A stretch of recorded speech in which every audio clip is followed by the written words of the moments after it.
welcome to our Friday devotion. I'm coming to you outside of our building today for two really important reasons. First of all, it is a beautiful, gorgeous day, and want to enjoy the beautiful day that God has made, and hope that you can too as you see this, to get out and enjoy the cooler weather, the changing colors. And the second reason that I'm here before you is because the content of today's message is going to be another journey into our Series 66, where we're going to talk about the book of Chronicles. And the tree behind me will play a significant role in you understanding this important book.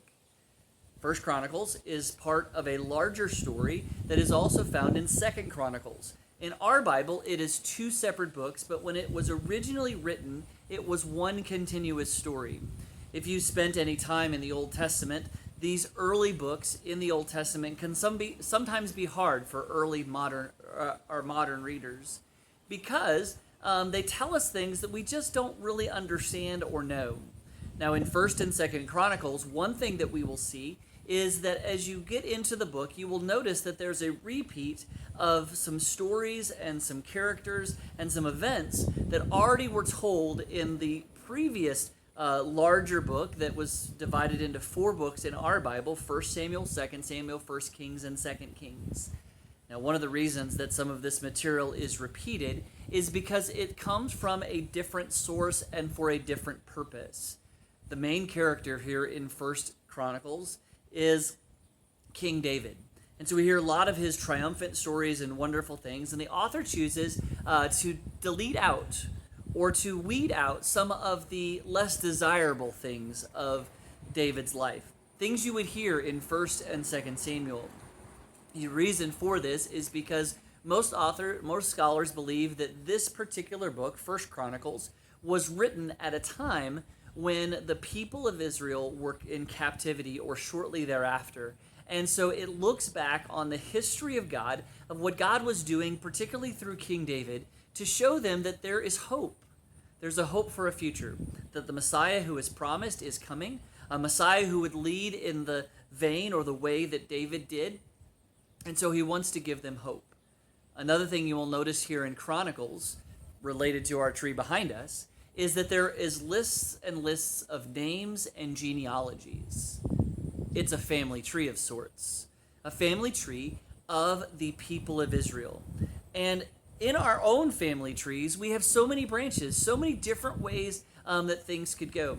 And I was tempted to film this devotion at one of the beautiful trees in our community. Just over the last few days, trees have begun to change colors, and it truly is remarkable to see the fall colors begin to emerge throughout our community. I invite you to walk or run or even drive around town to see some of the beautiful trees. But one of the reasons that this tree struck to me is because it is so large and huge and such an important part of our facilities landscape. It is a large tree that is, of course, an evergreen tree.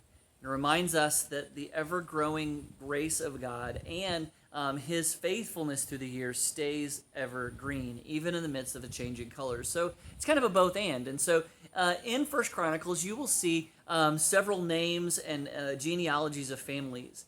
In this particular book, there are actually 2 lines or 2 distinct genealogies that are importantly mentioned here. The first is in David's line, and it traces David's history and David's family into a way that gives a hope that that this genealogy will continue. If you look into the Gospel of Matthew and the Gospel of Luke, you will see this theme brought up again as Jesus' genealogy is drawn back to this particular time as well. And it shows a continuity that God continues to work through humans and through history. The second line, or second genealogy that's mentioned in 1 Chronicles, is that of the priests. The priests playing a very important role in the Jewish history, of helping them to understand the role of God in their life and drawing them back to a relationship with God. The priests having an important role of providing sacrifices and lessons and also teaching the people about God.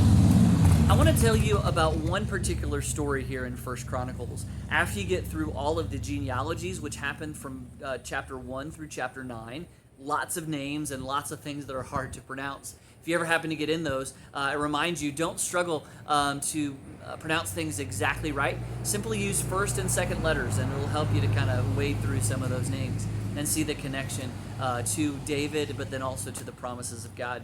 And then, but after you get through those first 9 chapters, there's some really important and interesting stories. And the story I want to tell you about comes from chapter 17.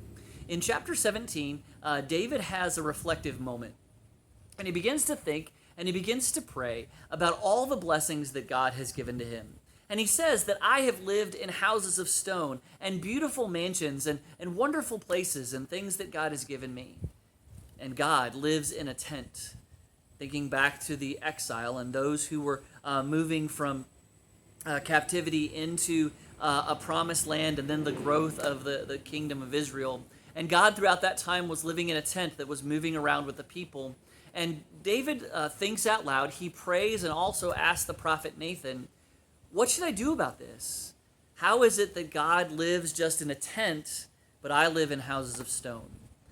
And so Nathanael says, do what it is that is in your heart. Build God a house. But later that night, 1 Chronicles chapter 17, God visits Nathanael and says, this is not necessary. I don't need a house. I don't need a place. My place is with the people. And all this time and all these places, I've always been with you. Genealogies prove that God traces his grace and his love and his promise to all those people who are mentioned in the first part of the book. God says to Nathanael, don't make David think that he has to build me a place. As you get through the rest of chapter 17, God eventually commissions or allows David to continue the plans of building the temple, and the temple becomes a central and important place for the people of Israel to worship and to connect with their relationship with God. However, the church or the synagogue, the temple, does have a drawback. And we've seen that drawback throughout the history of the world and as it's connected to religion. That the church today is the building of God, the place where we meet God, where we worship and we minister and we have classes and celebrations and fellowship and all of that. And the church becomes an important place. But we're reminded of what God said to Nathanael. I don't need a house. I don't need a place. My place is among the people. And so what I hope you will remember today, as you have a chance to dive into the book of 1 Chronicles, is that you would see the faithfulness of God, and you would see that God dwells among you and among me in our hearts and in our spirits. And these buildings, these places that we construct in the honor of God are sacred. They're important, but they should never overshadow the God who they're for. I hope it is that you will experience God both inside and outside today, and that you will know that his faithfulness is ever present and ever true with you. God bless you, and have a great day.